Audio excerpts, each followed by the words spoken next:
ಕಾರ್ಯಕ್ರಮದ ಸಾನ್ನಿಧ್ಯ ವಹಿಸಿರ್ತಕ್ಕಂಥ ಪೂಜ್ಯ ನಿಜಗುಣಾನಂದ ಸ್ವಾಮೀಜಿಯವರಿಗೆ ನಮಸ್ಕರಿಸಿ, ಇಳಕಲ್ ಗುರು ಪೂಜ್ಯ ಮಹಾಂತ ಸ್ವಾಮೀಜಿಯವರಿಗೆ ನಮಸ್ಕರಿಸಿ, ಜ್ಞಾನ ಪ್ರಕಾಶ ಸ್ವಾಮೀಜಿಯವರಿಗೆ ನಮಸ್ಕರಿಸಿ,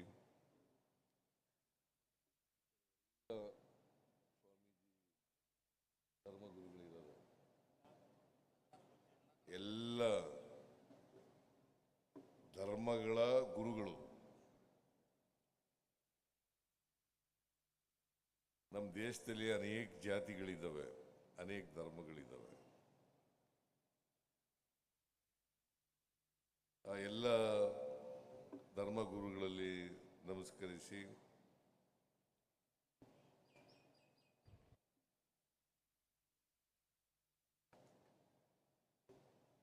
ನಮ್ಮ ಸರ್ಕಾರದಲ್ಲಿ ಮಂತ್ರಿಗಳಾಗಿರ್ತಕ್ಕಂಥ ಹಾಗೂ ಬಸವ ಜಯಂತ್ಯೋತ್ಸವ ಕಾರ್ಯಕ್ರಮವನ್ನು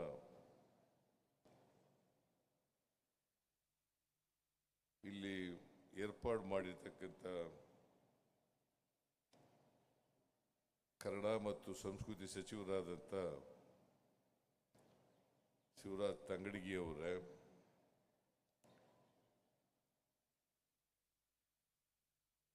ಬಿಜಾಪುರ ಜಿಲ್ಲಾ ಉಸ್ತುವಾರಿ ಸಚಿವರು, ಕೈಗಾರಿಕಾ ಸಚಿವರು ಆದಂಥ ಶ್ರೀ ಎಂ ಬಿ ಪಾಟೀಲ್ ಅವರೇ, ಬಾಗಲಕೋಟೆ ಜಿಲ್ಲಾ ಉಸ್ತುವಾರಿ ಸಚಿವರು,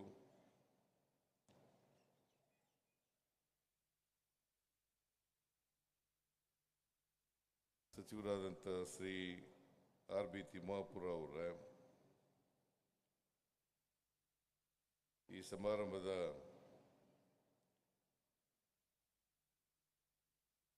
ಅಧ್ಯಕ್ಷತೆ ವಹಿಸಿರ್ತಕ್ಕಂಥ ಈ ಕ್ಷೇತ್ರದ ಶಾಸಕರು ಆದಂಥ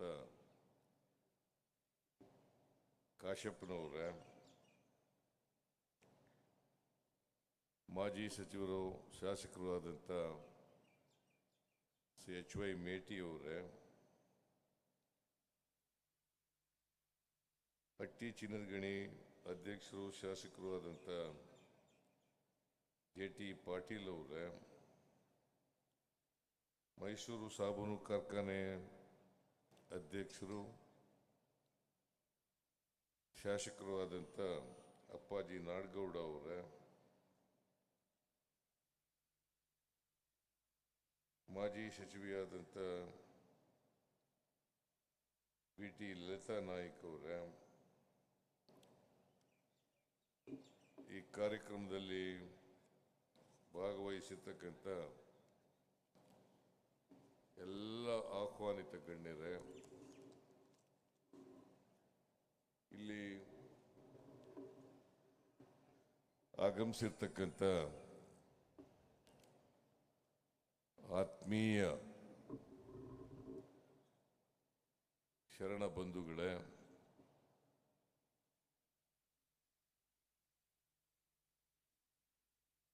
ಮಾಧ್ಯಮದ ಗೆಳೆಯರೇ, ಇವತ್ತು ಡಾಕ್ಟರ್ ಗುಂಜಾಳ್ ಅವರಿಗೆ ಈ ಸಂದರ್ಭದಲ್ಲಿ ರಾಷ್ಟ್ರೀಯ ಬಸವ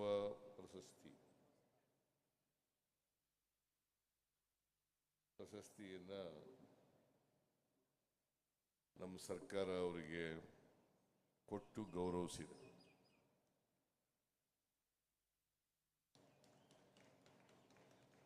ಅವರು ಅದನ್ನು ಸ್ವೀಕಾರ ಮಾಡಿ ನಿಮ್ಮನ್ನೆಲ್ಲ ಉದ್ದೇಶಿಸಿ ಕೆಲವು ಮಾತುಗಳನ್ನು ಕೂಡ ಹೇಳಿದ್ದಾರೆ.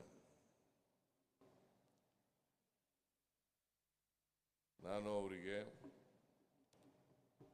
ಸರ್ಕಾರದ ವತಿಯಿಂದ ಕನ್ನಡ ನಾಡಿನ 7 ಕೋಟಿ ಜನರ ವತಿಯಿಂದ ಅಭಿನಂದನೆಗಳನ್ನು ಸಲ್ಲಿಸಲಿಕ್ಕೆ ಬಯಸ್ತಾ ಇದ್ದೀನಿ.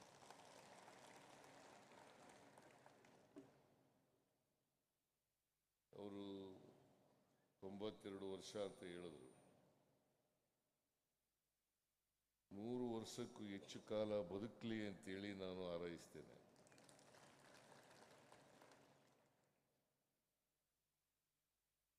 ಈ ವಚನ ಸಾಹಿತ್ಯ ಕ್ಷೇತ್ರದಲ್ಲಿ ಅಪಾರವಾದಂಥ ಕೆಲಸವನ್ನು ಮಾಡಿದ್ದಾರೆ.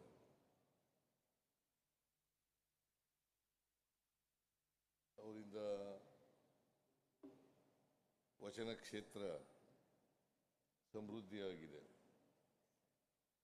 ಇನ್ನಷ್ಟು ಕೆಲಸ ಮಾಡಲಿ, ಅವರು ಶಕ್ತಿಯಿರೋವರೆಗೂ ಕೂಡ ಕೆಲಸ ಮಾಡಲಿ ಅಂತೇಳಿ ಹಾರೈಸಿ ನಾನು ಸರ್ಕಾರದ ವತಿಯಿಂದ ಅವರಿಗೆ ಮತ್ತೊಮ್ಮೆ ಗೌರವಿಸ್ತಕ್ಕಂಥ ಕೆಲಸವನ್ನು ಮಾಡ್ತೇನೆ.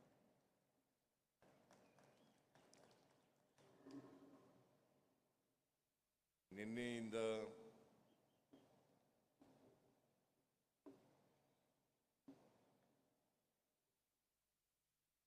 ಬಸವ ಜಯಂತ್ಯೋತ್ಸವ ನಡೀತಾ ಇದೆ. ನಿನ್ನೆ 4 ಗೋಷ್ಠಿಗಳು ನಡೆದಿದ್ದಾವೆ. 4 ಗೋಷ್ಠಿಗಳಲ್ಲಿ ಬಸವಣ್ಣನವರ ಬಗ್ಗೆ, ವಚನ ಸಾಹಿತ್ಯದ ಬಗ್ಗೆ ಅನೇಕ ವಿಚಾರಗಳನ್ನು ಚರ್ಚೆ ಮಾಡಿದ್ದೇನೆ ಅಂತೇಳಿ ನಾನು ಭಾವಿಸ್ಕೊಂಡಿದ್ದೇನೆ.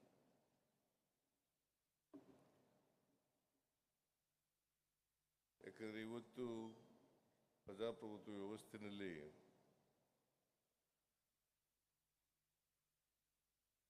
ಚರ್ಚೆಗಳ ಮೂಲಕ ನಾವು ಪರಿಹಾರವನ್ನು ಕಂಡುಕೊಳ್ಬೇಕಾಗ್ತದೆ. ಸರ್ವಾಧಿಕಾರಿ ವ್ಯವಸ್ಥೆ ಇದ್ದರೆ ಅಲ್ಲಿ ಚರ್ಚೆಗಳಿರೋಲ್ಲ. ಸರ್ವಾಧಿಕಾರ ಅಂತಂದರೆ ಬರೀ ಹೇಳೋದಷ್ಟೇ, ಕೇಳೋದಿಲ್ಲ. ಅಲ್ಲಿ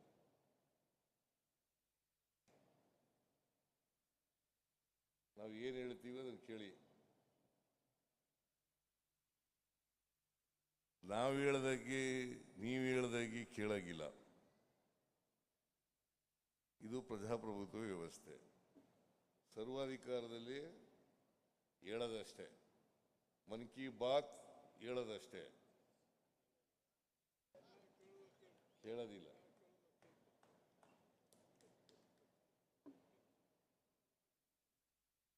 ಯಾವತ್ತೂ ಕೇಳಲ್ಲ. ಅವ್ರು ಏನು ಹೇಳ್ತಾರೆ ಅದನ್ನೇ ಕೇಳಬೇಕು ಅಷ್ಟೇ ಅಲ್ವಾ? ಅದು ಸರ್ವಾಧಿಕಾರಿ ಲಕ್ಷಣ, ಸರ್ವಾಧಿಕಾರಿ ಧೋರಣೆ.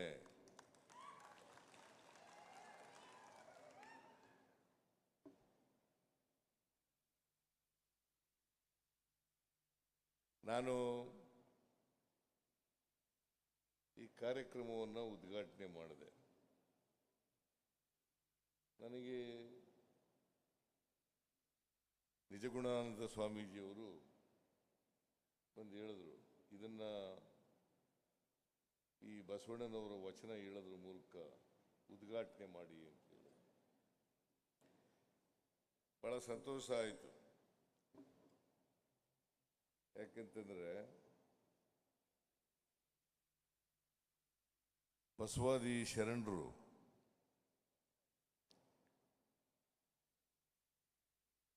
ವರ್ಗ ಮತ್ತು ಜಾತಿ ಭೇದ ವ್ಯವಸ್ಥೆ ಇದೆಯಲ್ಲ, ಅಸಮಾನತೆ ಇದೆಯಲ್ಲ, ತಾರತಮ್ಯ ಇದೆಯಲ್ಲ, ಕಂದಾಚಾರ ಮೌಢ್ಯಗಳಿದ್ದಾವಲ್ಲ,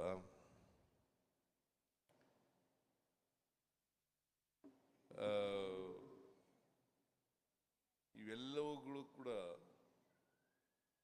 ಹೋಗಿ ಒಂದು ಹೊಸ ಸಮಾಜ ನಿರ್ಮಾಣ ಆಗಬೇಕು ಅಂತಕ್ಕಂಥದ್ದನ್ನು ಬಯಸಿದ್ರು.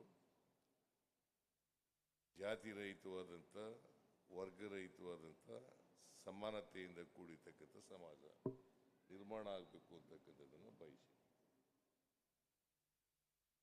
ಈಗ 9 ಶತಮಾನಗಳಾಗಿದೆ. ಈ 9 ಶತಮಾನಗಳಾದರೂ ಕೂಡ ಇನ್ನೂ ಕೂಡ ಸಮಾಜ ನಿರ್ಮಾಣ ಆಗಿಲ್ಲ. ಇದನ್ನು ನಾವು ಅರ್ಥ ಮಾಡ್ಕೋಬೇಕಾಗ್ತದೆ. ಅದಕ್ಕೆ ನಾನು ಉದ್ಘಾಟನೆ ಮಾಡಿದದ್ದು ಇವನಾರವ ಇವನಾರವ ಇವನಾರವ ಎಂದೆನಿಸದಿರಯ್ಯ, ನಮ್ಮವ ನಮ್ಮವ ನಮ್ಮವ ಎಂದೆನಿಸಯ್ಯ ಕೂಡಲ ಸಂಗಮ ದೇವ, ನಿನ್ನ ಮನೆಯ ಮಗನೆಂದೆನಿಸಯ್ಯ ಕೂಡಲ ಸಂಗಮ ದೇವ. ನೋಡಿ ಎಷ್ಟು ಸುಲಭವಾಗಿ ಹೇಳಿದ್ರು. ವಚನ ಅಂದ್ರೆ ಏನು ಗೊತ್ತಾ? ಮಾತು ಅಂತ. ವಚನ ಅಂತಂದ್ರೆ ಮಾತು. ಕನ್ನಡ ಭಾಷೆನಲ್ಲಿ, ಜನರ ಭಾಷೆನಲ್ಲಿ ಹೇಳದೆ ವಚನ ಸಾಹಿತ್ಯ. ಜನರ ಭಾಷೆನಲ್ಲಿ ಹೇಳೋದಿದೆಯಲ್ಲ, ಆ ಜನರ ಭಾಷೆನಲ್ಲಿ ಧರ್ಮ ಬೋಧನೆ ಮಾಡೋದು, ಸಮಾಜವನ್ನ ತಿಳಿ ಹೇಳ್ತಕ್ಕಂಥದ್ದು, ಸಮಾನತೆಯ ಬಗ್ಗೆ ಮಾತನಾಡ್ತಕ್ಕಂಥದ್ದು, ಜಾತಿ ರಹಿತವಾದಂಥ, ವರ್ಗ ರಹಿತವಾದಂಥ ಸಮಾಜವನ್ನು ಯಾಕೆ ನಿರ್ಮಾಣ ಮಾಡಬೇಕು ಅಂತಕ್ಕಂಥದ್ದು ಹೇಳ್ತಕ್ಕಂಥದ್ದು ಇದೆಯಲ್ಲ, ಇದು ನಿಮ್ಗೆಲ್ರಿಗೂ ಅರ್ಥ ಆಗೋ ಭಾಷೆನಲ್ಲಿ ಹೇಳಬೇಕು. ಅದಕ್ಕೆ ಕನ್ನಡದ ಭಾಷೆನಲ್ಲಿ, ಜನ ಮಾತನಾಡ್ತಕ್ಕಂಥ ಭಾಷೆನಲ್ಲಿ ವಚನ ಸಾಹಿತ್ಯ ರಚನೆ ಆಯಿತು. ಅದಕ್ಕೆ ಒಂದು ಸಾಹಿತ್ಯ ರೂಪ ಕೊಟ್ಟು, ಅದೇ ವಚನ ಸಾಹಿತ್ಯ. ಈಗ ಹಿಂದೆ ನಾವೆಲ್ಲ ಕೇಳ್ತಾ ಇದ್ದೀವಿ, ನಾವೆಲ್ಲ ಓದ್ಕೊಂಡಿದ್ದೀವಿ, ಕೇಳಿದ್ದೀವಿ. ಸಂಸ್ಕೃತ ಕಲ್ತ್ರೆ ಅವರ ಕಿವಿಗೆ ಕಾದ್ ಶೀಸ ಉಯಿರಿ ಅಂತ ಹೇಳ್ತಾ ಇದ್ರು. ಅವ್ರ ಕಿವಿಗೆ ಕಾದ್ ಶೀಸ. ಯಾಕಂತಂದ್ರೆ 90ಕ್ಕೂ ಹೆಚ್ಚು % ಜನ ಅಕ್ಷರ ಸಂಸ್ಕೃತಿಯಿಂದ ವಂಚಿತರಾಗಿದ್ರು. ಇವತ್ತು ಯಾಕೆ ಅಸಮಾನತೆ ಇದೆ ಸಮಾಜದಲ್ಲಿ? ಅಸಮಾನತೆ ಯಾಕೆ ನಿರ್ಮಾಣ ಆಯಿತು? ಯಾಕಂತಂದ್ರೆ ಬಹುಸಂಖ್ಯಾತ ಜನ ಅಕ್ಷರ ಸಂಸ್ಕೃತಿಯಿಂದ ವಂಚಿತರಾದ.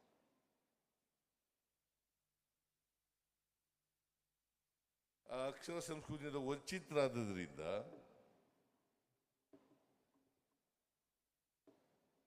ಅಸಮಾನತೆ ನಿರ್ಮಾಣ ಆಯಿತು. ಅದಕ್ಕೆ ಬಾಬಾ ಸಾಹೇಬ್ ಅಂಬೇಡ್ಕರ್ ಅವರು ನವೆಂಬರ್ 25ನೇ ತಾರೀಕು 1949 ಇಸ್ವಿ ಕಾನ್ಸ್ಟಿಟ್ಯೂಂಟ್ ಅಸೆಂಬ್ಲಿನಲ್ಲಿ ಒಂದು ಭಾಷಣ ಮಾಡಿದ್ದಾರೆ. ಏನಪ್ಪ ಅದು ಭಾಷಣ ಅಂತಂದ್ರೆ, ಒಂದಿನ ನಮ್ಮ ಸಂವಿಧಾನ ಅಂಗೀಕಾರ ಆಗೋದಕ್ಕಿಂತ ಒಂದಿನ ಮುಂಚಿತವಾಗಿ 1949 ನವೆಂಬರ್ 26ನೇ ತಾರೀಕು ಅಂಗೀಕಾರ ಆಯಿತು ನಮ್ಮ ಸಂವಿಧಾನ. 25ನೇ ತಾರೀಕು ಭಾಷಣ ಮಾಡಿದ್ದಾರೆ. ಏನಂತ ಭಾಷಣ ಮಾಡಿದ್ದಾರೆ ಅಂತಂದ್ರೆ, ನಮ್ಮ ಸಂವಿಧಾನ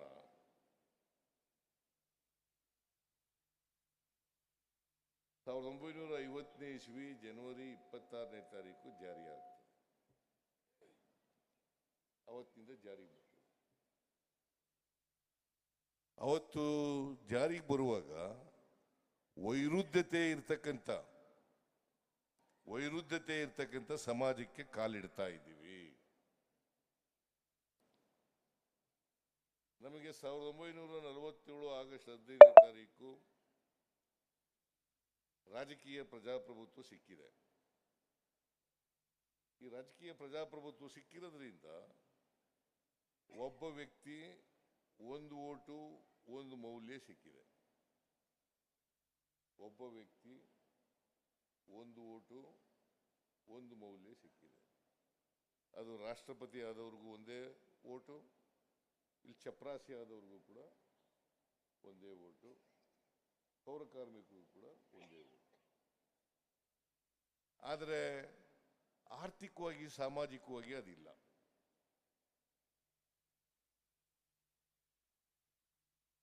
ಆರ್ಥಿಕ ಅಸಮಾನತೆ ಇದೆ, ಸಾಮಾಜಿಕ ಅಸಮಾನತೆ ಇದೆ. ಯಾಕೆ ನಿರ್ಮಾಣ ಆಯಿತು? ಇದನ್ನೇ ಬಸವಾದಿ ಶರಣರು ಆ ಕಾಲದಲ್ಲಿ ಹೇಳಿದ್ರು. ಯಾಕೆ ನಿರ್ಮಾಣ ಆಯಿತು? ಇನ್ನೂ ಯಾಕಿದೆ? ಇನ್ನೂ ಬಡತನ ಇದೆ, ಶ್ರೀಮಂತಿಕೆ ಇದೆ, ಮೇಲ್ಜಾತಿ ಇದೆ, ಕೆಳಜಾತಿ ಇದೆ. ಯಾಕಪ್ಪ ಇದೆ? ಇದು ಹೋಗ್ಬೇಕು ಬೇಡ? ನಾವು ವಚನಗಳು ಹೇಳುತ್ತಲೇ ಇದ್ದೀವಿ, ಇವನಾರವ ಇವನಾರವ ಇವನಾರವ ಅಂತ ಹೇಳೋದು. ಆಮೇಲೆ ನೀ ಯಾವ ಜಾತಿಯವನು ಯಾವ ಜಾತಿಯವನು ಅಂತ ಕೇಳೋದು. ಇವನಾರವ ಇವನಾರವ ಇವನಾರವ ಅಂತ ಹೇಳ್ಬೇಡಿಯಪ್ಪ, ಇವ ನಮ್ಮವ ನಮ್ಮವ ನಮ್ಮವ ಅಂತ ಹೇಳಿ ಅಂತ ಹೇಳ್ತೀವಿ. ಅದು ಹೇಳ್ಬಿಟ್ಟು ನೀ ಯಾವ ಜಾತಿಯವನಯ್ಯ? ಜೆ.ಟಿ. ಪಾಟೀಲ್ ನೀವು ಯಾವ ಜಾತಿ? ತಿಮ್ಮಾಪುರ ನೀ ಯಾವ ಜಾತಿ? ತಂಗಡಿಗೆ ನೀ ಯಾವ ಜಾತಿ? ಎಂ.ಬಿ. ಪಾಟೀಲ್ ಯಾವ ಜಾತಿ? ಸಿದ್ದರಾಮಯ್ಯ ಯಾವ ಜಾತಿ ಅಂತ ಕೇಳೋದಿದೆಯಲ್ಲ, ಇದು ಹೋಗ್ಬೇಕಲ್ವ? ಯಾಕೆ ಹೋಗಿಲ್ಲ ಅಂತಂದ್ರೆ, ವರ್ಗಕ್ಕೆ ಚಲನೆ ಇದೆ. ವರ್ಗ ಅಂತಂದ್ರೆ ಶ್ರೀಮಂತ ಬಡವರು, ಅದಕ್ಕೆ ಚಲನೆ ಇದೆ. ಆದರೆ ಜಾತಿಗೆ ಚಲನೆ ಇಲ್ಲ.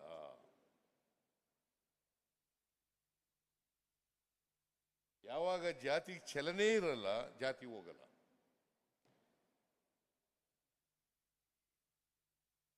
ಅದಕ್ಕೆ ಚಲನರಹಿತವಾದಂಥ ಸಮಾಜ ನಮ್ಮದು.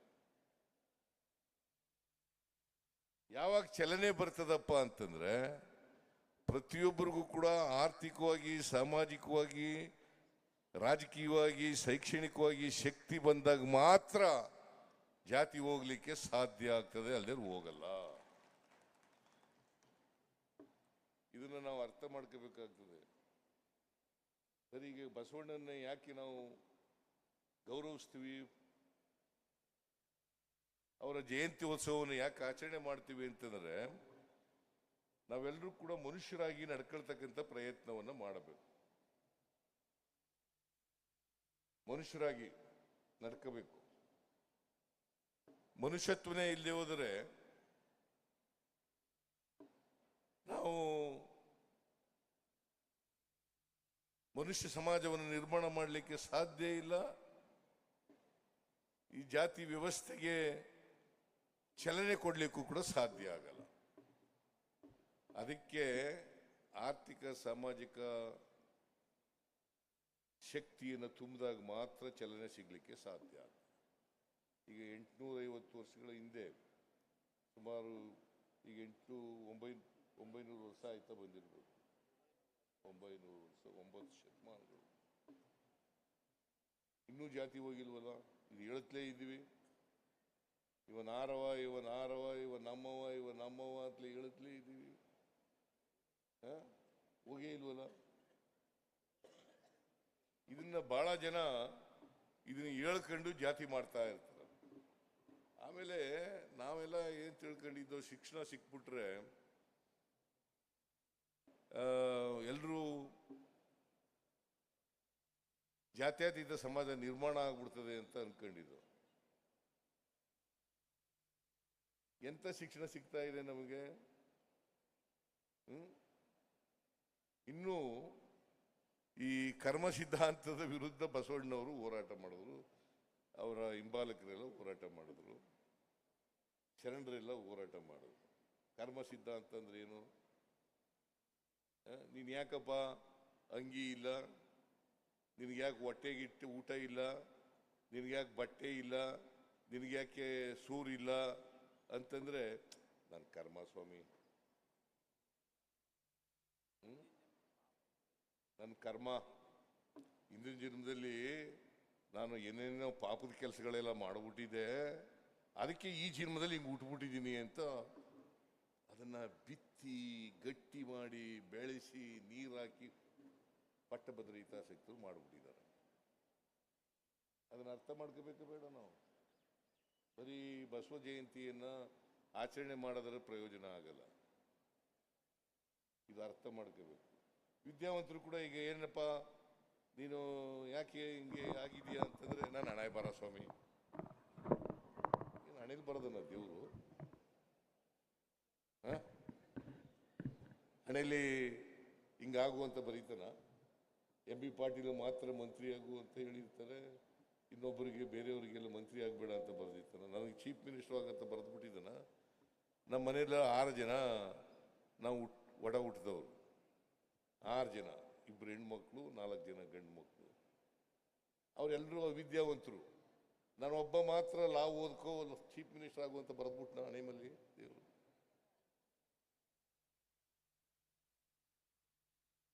ನಾನೊಬ್ಬರು ಮಾತ್ರ ಬರೆದಿದ್ದಾನ? ಹಂಗಂತ ಬರೀಲಿಕ್ಕೆ ಸಾಧ್ಯನೇ ಇಲ್ಲ.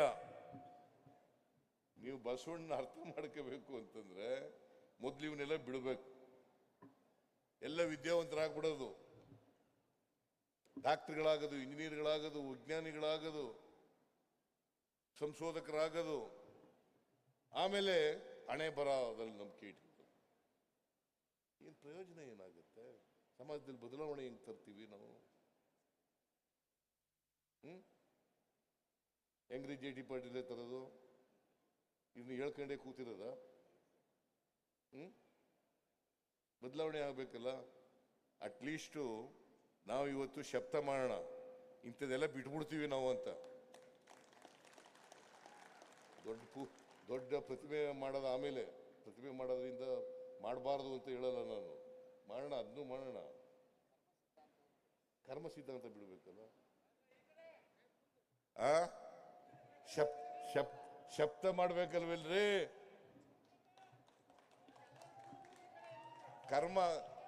ಕರ್ಮ ಸಿದ್ಧಾಂತನ ಬಿಟ್ಬಿಡ್ತೀವಿ ಅಂತ ಶಬ್ದ ಮಾಡ್ಬೇಕಲ್ಲಪ್ಪ. ಆಯ್ತಾ, ಈಗ ನಿನ್ ಕಡೆನೆ ನೋಡ್ಕೊಂಡು ಹೇಳ್ತೀನಿ ಬಿಡು.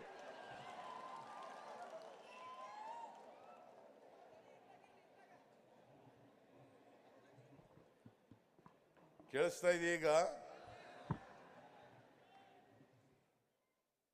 ಈಗ ಬಸವಣ್ಣನವರ ಜಯಂತ್ಯೋತ್ಸವನ್ನ ನಾವು ಇವತ್ತು ಆಚರಣೆ ಮಾಡ್ತಾ ಇದ್ದೀವಿ. ಬಸವಣ್ಣನವರು ಏನನ್ನ ಹೇಳಿದ್ರು, ಯಾವ ರೀತಿ ನಡ್ಕೊಂಡ್ರು, ಆ ರೀತಿ ಮಾಡ್ಬೇಕಲ್ವಾ? ಅಲ್ವಾ? ಬಸವಣ್ಣನವರು ಏನ್ ಹೇಳಿದ್ರು? ಆಚಾರವೇ ಸ್ವರ್ಗ, ಅನಾಚಾರವೇ ನರಕ. ಸ್ವರ್ಗ ಅವು ಎಲ್ಲಿದವು ಗೊತ್ತಿಲ್ಲ ನಮಗೆ. ಆಚಾರವೇ ಸ್ವರ್ಗ, ಅನಾಚಾರವೇ ನರಕ. ಧರ್ಮ ಅಂತಂದ್ರೆ ಏನು ಸುಮ್ಮನೆ ದೊಡ್ಡ ವ್ಯಾಖ್ಯಾನ ಮಾಡ್ಬಿಡೋದು ಧರ್ಮದ ಬಗ್ಗೆ. ನಿಮ್ಗೇನು ಅರ್ಥ ಆಗಬಾರ್ದು, ನೀವು ಪಾಲನೆನೂ ಮಾಡಬಾರ್ದು, ಹಂಗ ಅರ್ಥ ಧರ್ಮ ಬೋಧನೆ ಮಾಡ್ಬಿಡೋದು. ಧರ್ಮ ಅಂತಂದ್ರೆ ಏನು? ಬಸವಣ್ಣವ್ರು ಏನು ಹೇಳಿದ್ದಾರೆ? ದಯೆಯೇ ಧರ್ಮದ ಮೂಲವಯ್ಯ, ದಯೆ ಇಲ್ಲದ ಧರ್ಮವ್ಯಾವುದಯ್ಯ. ಎಷ್ಟು ಸರಳವಾಗಿ ಹೇಳಿದ್ದಾರೆ ನೋಡಿ. ದಯೆಯೇ ಧರ್ಮದ ಮೂಲವಯ್ಯ, ದಯೆ ಇಲ್ಲದ ಧರ್ಮವ್ಯಾವುದಯ್ಯ. ಇದು ಎಷ್ಟು ಸುಲಭ ಅಲ್ವಾ ಪಾಲನೆ ಮಾಡೋದು? ನಿಮಗೆ ದಯೆ ಇರಬೇಕು ಇನ್ನೊಬ್ಬರ ಬಗ್ಗೆ. ಅದಕ್ಕೆ ಬಾಬಾ ಸಾಹೇಬ್ ಅಂಬೇಡ್ಕರ್ ಅವರು ಬಸವಣ್ಣವ್ರನ್ನ ಓದ್ಕೊಂಡಿದ್ದಾರೆ. ಯಾಕಂದ್ರೆ ಅವರ ಬರಹಗಳಲ್ಲಿ ಬಸವಣ್ಣವ್ರನ್ನ ಪ್ರಸ್ತಾಪ ಮಾಡ್ತಾರೆ. ಏನ್ರಿ ಗುಂಜಾಳ ಅವರೇ ಅಲ್ವಾ? ಪ್ರಸ್ತಾಪ ಮಾಡ್ತಾರೆ. ಅವರು ಬಸವಣ್ಣವ್ರನ್ನೆಲ್ಲ ಓದ್ಕೊಂಡಿರೋದ್ರಿಂದ, ಇಡೀ ಜಗತ್ತಿನ ಸಂವಿಧಾನಗಳನ್ನೆಲ್ಲ ಓದ್ಕೊಂಡಿರೋದ್ರಿಂದಲೇ ಇಂಥ ಸಂವಿಧಾನ ಈ ದೇಶಕ್ಕೆ ಬರಲಿಕ್ಕೆ ಸಾಧ್ಯ ಆಯಿತು. ಸಾಧ್ಯ ಆಯ್ತಿತ್ತ? ಅದಕ್ಕೆ ನಾವು ಅಂಬೇಡ್ಕರ್ ಏನು ಹೇಳಿದ್ದಾರೆ, ಯಾರಿಗೆ ಇತಿಹಾಸ ಗೊತ್ತಿರಲ್ಲ ಅವ್ರು ಯಾರು ಕೂಡ ಇತಿಹಾಸ ನಿರ್ಮಾಣ ಮಾಡಲಿಕ್ಕೆ ಸಾಧ್ಯ ಇಲ್ಲ. ಗಾಂಧೀಜಿ ಓದ್ಕೋಬೇಕು, ಬುದ್ಧನ ಓದ್ಕೋಬೇಕು, ಬಸವಣ್ಣನ ಓದ್ಕೋಬೇಕು, ಅಂಬೇಡ್ಕರ್ ಓದ್ಕೋಬೇಕು.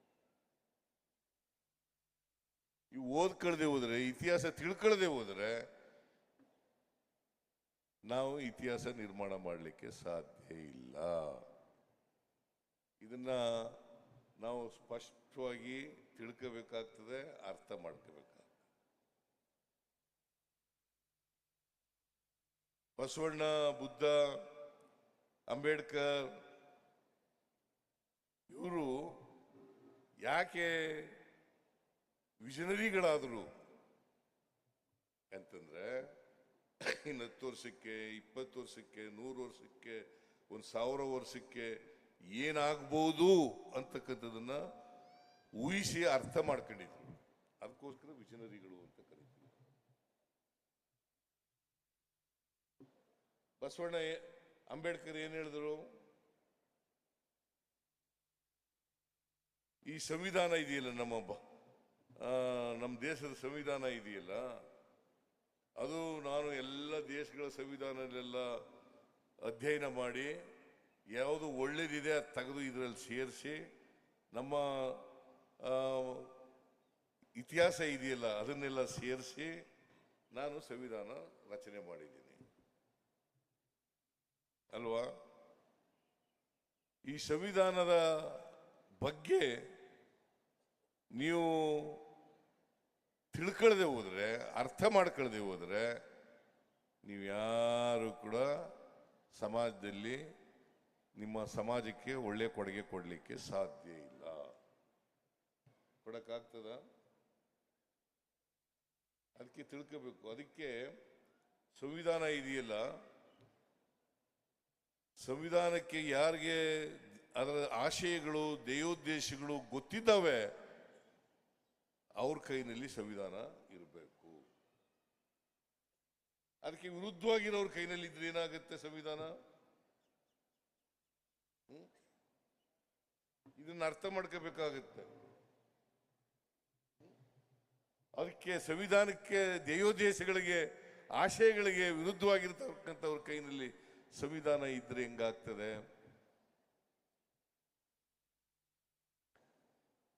ಅದರಿಂದ ಸಂವಿಧಾನದ ಆಶಯಗಳಿಗೆ ಯಾರು ಬದ್ಧರಾಗಿರ್ತಾರೆ ಅವರು ಸಮಾಜದಲ್ಲಿ ಬದಲಾವಣೆಯನ್ನು ತರಲಿಕ್ಕೆ ಸಾಧ್ಯ ಆಗ್ತದೆ, ಸಮಾಜವನ್ನು ತರಲಿಕ್ಕೆ ಸಾಧ್ಯ ಆಗ್ತದೆ, ಎಲ್ಲರನ್ನು ಮುಖ್ಯವಾಹಿನಿಗೆ ತರಲಿಕ್ಕೆ ಸಾಧ್ಯ ಆಗ್ತದೆ. ಅದನ್ನೇ ಬಸವಾದಿ ಶರಣರು ಬಯಸಿದ್ದದು, ಅದನ್ನೇ ಅಂಬೇಡ್ಕರ್ ಬಯಸಿದ್ದದ್ದು, ಅದನ್ನೇ ಬುದ್ಧ ಬಯಸಿದ್ದದ್ದು. ಇದನ್ನು ನಾವು ಅರ್ಥ ಮಾಡ್ಕೋಬೇಕಾಗ್ತದೆ.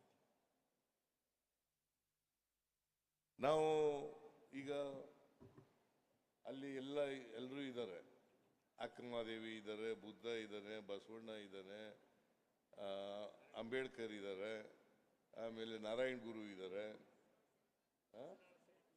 ಶಿಶುನಾಳ್ ಶರೀಫ್ ಇದ್ದಾರೆ, ಅಕ್ಕಮಹಾದೇವಿ. ಇದನ್ನೆಲ್ಲ ಯಾರು ಗೊತ್ತಾ? ನಾನು ಯಾಕೆ ಈಗ ಬಿಜಾಪುರದ ಯೂನಿವರ್ಸಿಟಿ ಇದೆ, ಮಹಿಳಾ ಯೂನಿವರ್ಸಿಟಿ, ಅದಕ್ಕೆ ಅಕ್ಕ ಮಹಾದೇವಿ ಮಹಿಳಾ ಯೂನಿವರ್ಸಿಟಿ ಅಂತ ಹೆಸರಿಟ್ಟವ್ರು ಯಾರು?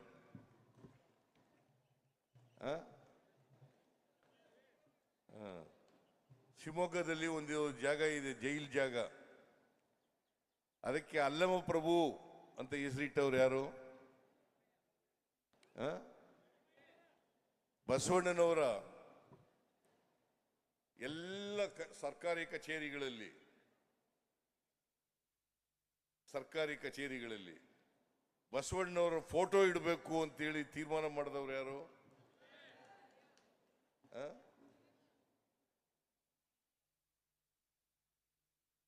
ಬಸವಣ್ಣವ್ರನ್ನ ಸಾಂಸ್ಕೃತಿಕ ನಾಯಕ ಅಂತ ಯಾಕೆ ಇಟ್ಟದು? ಅದನ್ನ ಇಟ್ಟವ್ರು ಯಾರು?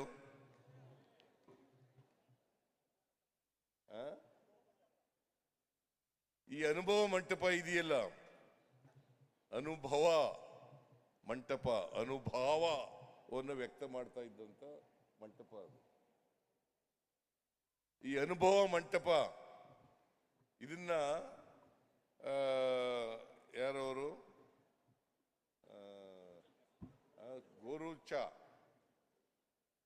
ಗೋರೂಚ ಅವರ ಅಧ್ಯಕ್ಷತೆಯಲ್ಲಿ ಒಂದು ಸಮಿತಿಯನ್ನ ಮಾಡಿ ಅವರಿಂದ ರಿಪೋರ್ಟ್ ತಗೊಂಡು ಅನುಭವ ಮಂಟಪವನ್ನು ಪುನಶ್ಚೇತನ ಮಾಡಬೇಕು ಅಂತೇಳಿ ತೀರ್ಮಾನ ಮಾಡಿದವರು ನಮ್ಮ ಸರ್ಕಾರ.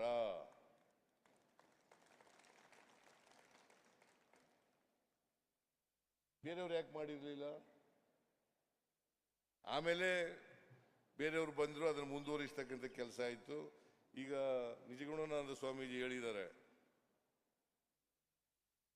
ನಾವು ಈ ವರ್ಷನೇ ಅದನ್ನು ಪೂರ್ಣಗೊಳಿಸಬೇಕು ಅಂತ ಮಾಡಿದ್ದೀವಿ. 25-26ನೇ ಆರ್ಥಿಕ ವರ್ಷದಲ್ಲೇ ಪೂರ್ಣಗೊಳಿಸಬೇಕು ಅಂತ ಮಾಡಿದ್ದೀವಿ. ಸುಮಾರು 700 ಕೋಟಿ ರೂಪಾಯಿಗಳನ್ನು ಖರ್ಚು ಮಾಡ್ತಾ ಇದ್ದೀವಿ. ಬಸವ ಕಲ್ಯಾಣದಲ್ಲಿ 700 ಕೋಟಿ ರೂಪಾಯಿಗಳನ್ನು ಖರ್ಚು ಮಾಡ್ತಕ್ಕಂಥ ಕೆಲಸವನ್ನು ಮಾಡ್ತಾರೆ. ನಾನು ಇವನ್ನೆಲ್ಲ ಯಾಕೆ ಮಾಡ್ತಾ ಇದ್ದೀನಿ ಅಂತಂದ್ರೆ ಎಲ್ರಿಗೂ ಬಸವಣ್ಣ ಗೊತ್ತಾಗಬೇಕು, ಬಸವಣ್ಣ ವಿಚಾರಧಾರೆಗಳು ಗೊತ್ತಾಗಬೇಕು. ಬಸವಣ್ಣವರು ಮತ್ತೆ ಕನಕದಾಸರು ಎರಡು ಸಾಹಿತ್ಯಗಳು ಸಾಹಿತ್ಯ ಲೋಕದಲ್ಲಿ ಬಹಳ ಪ್ರಮುಖವಾಗಿರುವಂಥ ಘಟ್ಟಗಳನ್ನು ನೋಡಲಿಕ್ಕೆ ನಾವು ಸಾಧ್ತಾ ಇದ್ದೀವಿ. ಒಂದು ವಚನ ಸಾಹಿತ್ಯ, ಇನ್ನೊಂದು ದಾಸ ಸಾಹಿತ್ಯ. ವಚನ ಸಾಹಿತ್ಯ ಮತ್ತು ದಾಸ ಸಾಹಿತ್ಯ. ಕನಕದಾಸರು ಕೂಡ ಅವತ್ತು ಪ್ರಚಲಿತವಾಗಿದ್ದಂಥ ಭಾಷೆನಲ್ಲಿ ಹೇಳಕ್ ಹೋಗ್ಲಿಲ್ಲ, ಜನರಿಗೆ ನೀತಿ ಹೇಳಕ್ ಹೋಗ್ಲಿಲ್ಲ, ಧರ್ಮ ಹೇಳಕ್ ಹೋಗಿರ್ಲಿಲ್ಲ. ಇವರು ಕೂಡ ಕನ್ನಡದಲ್ಲಿ ಕನ್ನಡ ಜನರ ಭಾಷೆಯಲ್ಲಿ ಹೇಳ್ತಕ್ಕಂಥ ಪ್ರಯತ್ನವನ್ನು ಮಾಡಿದ್ರು. ಅವತ್ತು ಪ್ರಚಲವಾಗಿದ್ದಂಥ ಭಾಷೆ ಯಾವುದು? ಸಂಸ್ಕೃತ ಅಲ್ವಾ? ಸಂಸ್ಕೃತ ಗೊತ್ತಾ ನಿಮಗೆ? ನಾನು ನಮ್ಮ ನಂಜೇಗೌಡ ಅಂತ ಒಬ್ಬ ವೀರ ಮಕ್ಕಳು ಕುಣಿತ ಕಲಿಸ್ತಿದ್ದ ನನಗೆ. ನಾನು 5ನೇ ತರಗತಿಗೆ ಮೊದಲನೇ ಪ್ರಾಥಮಿಕ ಶಾಲೆ ಓದಲಿಲ್ಲ, ನಾನು ಗೌರ್ಮೆಂಟ್ ಶಾಲೆನಲ್ಲಿ 1ರಿಂದ 4ನೇ ತರಗತಿವರೆಗೂ ಓದಲಿಲ್ಲ ನಾನು. ಆಮೇಲೆ ಅವನು ಹೇಳ್ಕೊಟ್ಟಿದ್ದ. ಆಮೇಲೆ 5ನೇ ತರಗತಿ ನೇರವಾಗಿ ಸೇರ್ಕೊಬಿಟ್ಟೆ. ಆಗ ನಮಗೆ ಒಂದು ಅಮರಕೋಶ ಅಂತ ಓದಿಸ್ತಾ ಇದ್ದ. ಇವರೆಲ್ಲ ಸಂಸ್ಕೃತ ಕಲ್ತಿದ್ದೀರಿ? ನೀವೆಲ್ಲ ಕಲ್ತಿಲ್ವಾ? ಬಹಳ ಜನ ಕಲ್ತ್ಕೊಂಡಿದ್ದಾರೆ. ನಾವು ಸ್ವಾಮೀಜಿಗಳು ಮಾಡಿದೀವಲ್ಲ, ಅವರೆಲ್ಲ ಸಂಸ್ಕೃತ ಕಲ್ತ್ಕೊತಾ ಇದ್ದಾರೆ. ಅಲ್ಲ, ಕಲೀರಿ, ಬೇಡ ಅಂತ ಹೇಳಕ್ ಹೋಗಲ್ಲ ನಾನು. ಸಂಸ್ಕೃತ ಕಲೀಲಿಕ್ಕೆ ಹೋಗ್ಬೇಡಿ. ಆದರೆ ಸಂಸ್ಕೃತನೇ ನಮ್ಮ ಆಡು ಭಾಷೆ ಏನಲ್ಲ, ಜನರ ಭಾಷೆ ಅಲ್ಲ. ಯಾವ ಭಾಷೆನೂ ಕಲಿಬೇಡಿ ಅಂತ ನಾನು ಹೇಳಲ್ಲ, ಎಲ್ಲ ಭಾಷೆನೂ ಕಲ್ತ್ಕೊಳ್ಳಿ. ಆದರೆ ನಮ್ಮ ಭಾಷೆಗೆ ಗೌರವ ಕೊಡ್ತಕ್ಕಂಥ ಕೆಲಸ ಮಾಡಬೇಕು.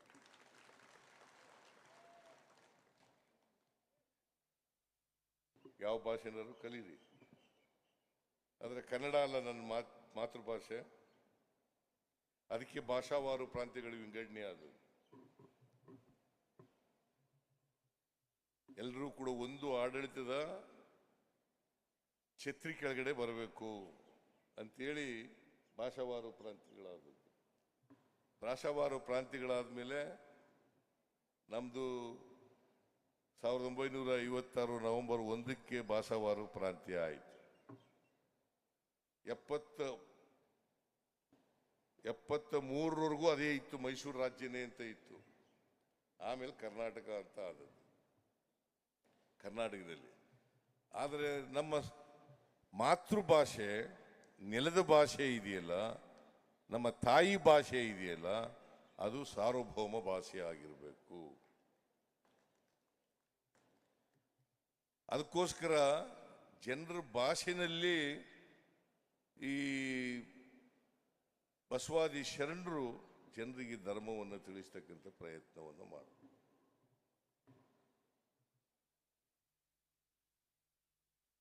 ಬಸವಣ್ಣವರು ಹೇಳಿದ ಎಲ್ಲ ವಿಚಾರಗಳನ್ನ ನಾವು ಜಾರಿಗೆ ತರ್ತೀವಿ ಅಂತಂದ್ರೆ ಅದಕ್ಕೂ ವಿರೋಧಗಳಿರ್ತವೆ, ಏನ್ ಮಾಡಕ್ಕಾಗಲ್ಲ ಅಲ್ವಾ?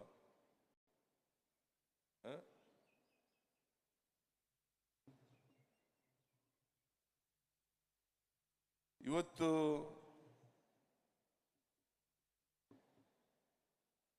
ಬಸವಾದಿ ಶರಣರು ಏನು ಹೇಳಿದ್ರು, ಸಮಾನ ಅವಕಾಶಗಳಿರ್ತಕ್ಕಂಥ ಸಮಾನತೆಯ ಸಮಾಜ ನಿರ್ಮಾಣ ಆಗಬೇಕು, ಅದರಲ್ಲಿ ಜಾತಿ ಇರಬಾರ್ದು, ವರ್ಗ ಇರಬಾರ್ದು, ಯಾವುದೇ ತಾರತಮ್ಯ ಇರಬಾರ್ದು ಅಂತ ಸಮಾಜ ನಿರ್ಮಾಣ ಆಗುತ್ತೆ. ಅಂತ ಸಮಾಜ ನಿರ್ಮಾಣ ಮಾಡಕ್ಕೆ ಹೋದರೆ ಅನೇಕ ಅಡೆತಡೆಗಳು, ಅನೇಕ ಜನ ಅದಕ್ಕೆ ವಿರೋಧ ವ್ಯಕ್ತ ಮಾಡ್ತಕ್ಕಂಥವರು ಎಲ್ಲ ಜನ ಇದ್ದಾರೆ. ಅದರಿಂದ ನಿಮಗೆ ಬಿಡ್ತೀನಿ, ಅದನ್ನು ನೀವೇನು ತೀರ್ಮಾನ ಮಾಡಬೇಕು. ಸಮ ಸಮಾಜ ಆಗ್ಬೇಕಾ, ತಾರತಮ್ಯ ಸಮಾಜ ಇರಬೇಕಾ? ಏನಾಗ್ಬೇಕ್ರಿ? ಸಮ ಸಮಾಜ ನಿರ್ಮಾಣ ಆಗ್ಬೇಕಲ್ಲ, ಜಾತಿ ಇಲ್ಲೇ ಇರ್ತಕ್ಕಂಥ, ವರ್ಗ ಇಲ್ಲೇ ಇರ್ತಕ್ಕಂಥ ಸಮಾಜ ನಿರ್ಮಾಣ ಆಗ್ಬೇಕಲ್ಲ. ಅದಕ್ಕೆ ಬಸವಣ್ಣವ್ರು ಏನ್ ಹೇಳಿದ್ದಾರೆ ಅಂತಂದ್ರೆ, ಉಳ್ಳವರು ದೇವಾಲಯ ಮಾಡುವರು, ನಾನೇನು ಮಾಡಲಿ ಬಡವನಯ್ಯ. ಈ ದೇವ್ರಿಗೂ ನಿಮ್ಗೂ ಮಧ್ಯವರ್ತಿಗಳು ಯಾರು ಇರಬಾರದು ಅಲ್ವೇನಪ್ಪ? ಇತ್ತಾನೆ ಬಸವಣ್ಣ ಹೇಳಿದ್ದು, ಉಳ್ಳವರು ದೇವಾಲಯ ಮಾಡುವರು, ನಾನೇನು ಮಾಡಲಿ ಬಡವನಯ್ಯ, ನನ್ನ ದೇಹವೇ ದೇಗುಲ, ಶಿರವೇ ವನ್ನ ಕಳಸವಯ್ಯ, ಕೂಡಲ ಸಂಗಮ ದೇವ. ನನ್ನ ಕಾಲೇ ಕಂಬ, ನನ್ನ ದೇಹವೇ ದೇಗುಲ, ನನ್ನ ಶಿರವೇ ವನ್ನ ಕಳಸವಯ್ಯ, ಕೂಡಲ ಸಂಗಮ ದೇವ. ನೋಡಿ ಎಷ್ಟು ಸುಲಭವಾಗಿ ಹೇಳಿದ್ರು ದೇವ್ರ ಬಗ್ಗೆ ವರ್ಣನೆ ಮಾಡ್ತಾ. ಅದಕ್ಕೆ ಈ ದೇವ್ರ ಬಗ್ಗೆ ನಾವು ಕಲ್ಪನೆಗಳಿದಾವಲ್ಲ, ಈ ಕಲ್ಪನೆಗಳಿಗೆ ಬಹಳ ಸ್ಪಷ್ಟವಾದಂಥ ಉತ್ತರವನ್ನ ಬಸವಾದಿ ಶರಣರು ಕೊಟ್ಟಿದ್ದಾರೆ.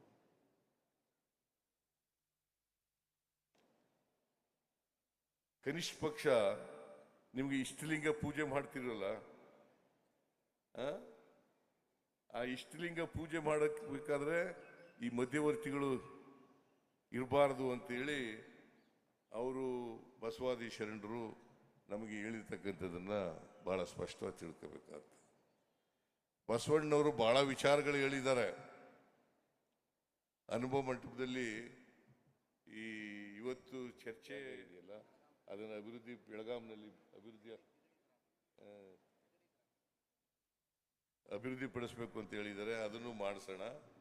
ಆಮೇಲೆ ಅಕ್ಕ ನಾಗಮ್ಮ ಅವರ ಸಮಾಧಿನೂ ಕೂಡ ತರೀಕೆರೆನಲ್ಲಿದೆ, ಅದನ್ನು ಕೂಡ ಮಾಡಿಸ್ತಕ್ಕಂಥ ಕೆಲಸ ಮಾಡೋಣ ಅಂತಕ್ಕಂಥ, ಇವೆಲ್ಲ ಮಾಡೋಣ, ಎಲ್ಲ ಮಾಡೋಣ.